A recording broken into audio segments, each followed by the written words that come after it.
Okay, welcome back to another CartoonSmart video tutorial podcast. As usual, over here, joined by my co-host Cleavon.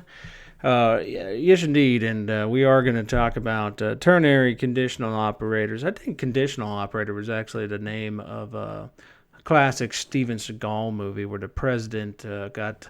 You know what? Why don't we just get right into the lesson over here? So this is a kind of an interesting. Conditional. So let's put in here the format first.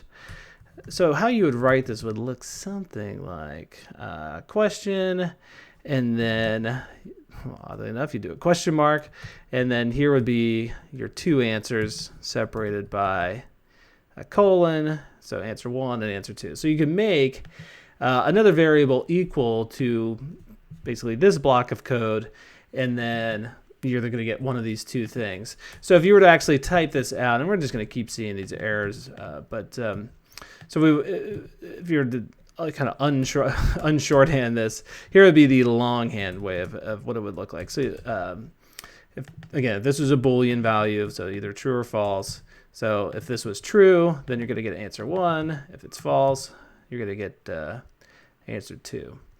Why are you getting all the errors over there? Is it because you don't have like a code of honor like Steven Seagal does? Jeez.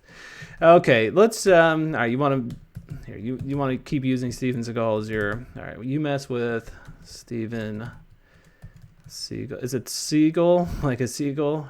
No, spelled like that. Okay, all right. So you mess with his family. What's going to happen? All right, we're going to set that to be true. I think that you know what is going to happen if you mess with Steven Seagal's family. Answer one string is going to equal you die in the most horrible way possible. Could be a punch right to the nose. That doesn't sound that bad.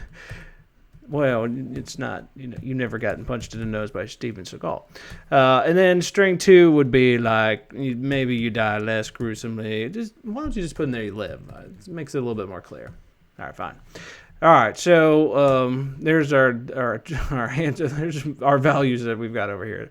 Nothing that exciting. All right, but so let's put in here let what happens equals right. And if you want to declare that as like a string, that's fine too. So you could put over here what happens string and then paste this guy on in. Do your question mark like, yeah, what's going to happen here, you know? You want some of this? Is that really what the code is saying? Yeah, it definitely is. It's like, you want a piece of me? All right, here's what happens. And look at that. All right, so what happens is now it's over here saying you die in the most horrible way possible. But if I were to switch that to false, like I had some good common sense, like I was like the one thug in the group that was like, nah, I don't think I'm going to participate on this outing where we go and we mess with this dude's family.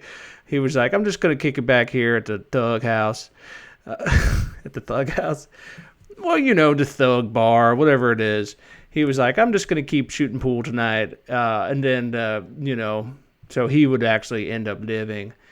Unless, of course, he was kind of guilty by association. Like somebody that was about to die was like, well, wait, don't forget about Charlie, too. He was kind of in on this, too, even though he decided to play pool tonight. Okay, well, I think we've kind of proved the point over here.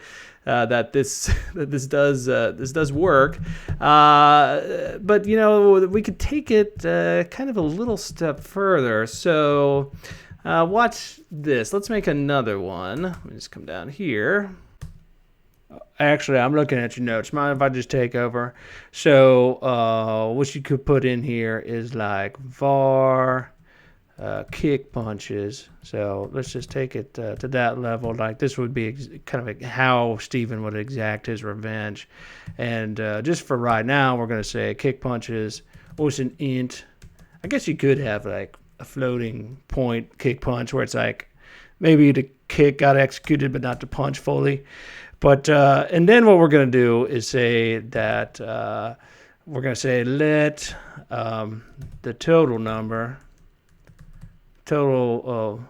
whoop count. Is it whoop? No, whoop. Yeah, whoop count. Like the whooping that you're going to get. Whoop count is going to equal, and let's just keep making that an int. is going to equal, now our kick punches plus, and then watch this, into parentheses over here, we're going to again use the same example. So question mark, let me get, well, I don't want to get rid of that, but I think I could squeeze it in over here. So this would be like 100, right? And then, so again, you're just a guy that hung back, so then maybe you're just going to get one kick punch, which could be fatal. But all right, so now, and oh, we got to switch this to true over here. So true, and then I'd like to print out to the printer. Stop doing that. I'd like to print out the total whoop count. Is it whooping? I don't know if that's a verb or if it's just, do people get it like that? So now you can see that what you did is you kind of, without having to go through all the trouble of making some sort of if statement, you just got it all kind of nicely in here. Although, if you did want to see what that would look like, it would be something like this. So, wait, we already did do that, didn't we? I can't remember. But yeah, you could put in here basically an if statement. So if you just put in here if, and this is a true or false value, you're going to get back whatever you put inside of here. So yeah, it could be print 100, else Steven showed some moderation. He was just kind of like, hey, are you going to deal with that bruise on your head? And the Doug was like, what bruise on my head? And then Steven just smacked him across the head. And he was like, that bruise. Those are the best parts of those movies where you're like, you can kind of see it coming, but the Thug can't see it coming. He's like, huh, what kick to the groin? This one. All right, so yeah, let's not talk about that too much. So anyway, yeah, you can see that again. It's just showing us print 100 over here. So this is like the long version of exactly what we did over this way, and I can see how that would be pretty useful. As you lose your voice. Wait, I'm losing my voice too. What's going on over here? You can see how that would be useful in the code that you wrote. You write regularly. Yeah, well, the code of honor that I live by. Yeah, I think so.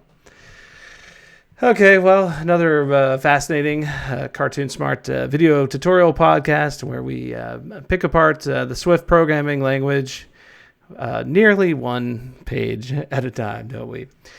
Yeah, what page are we up to? 123. You must have skipped a lot. I know that this is only like your 20th Swift podcast. Yeah, but we'll jump around a little bit to kind of do what seems most interesting here. So you're saying by the end of this, you're going to have like 5,000 videos or so? Absolutely not. Okay, so that's going to do it for today, and I'll see you all tomorrow.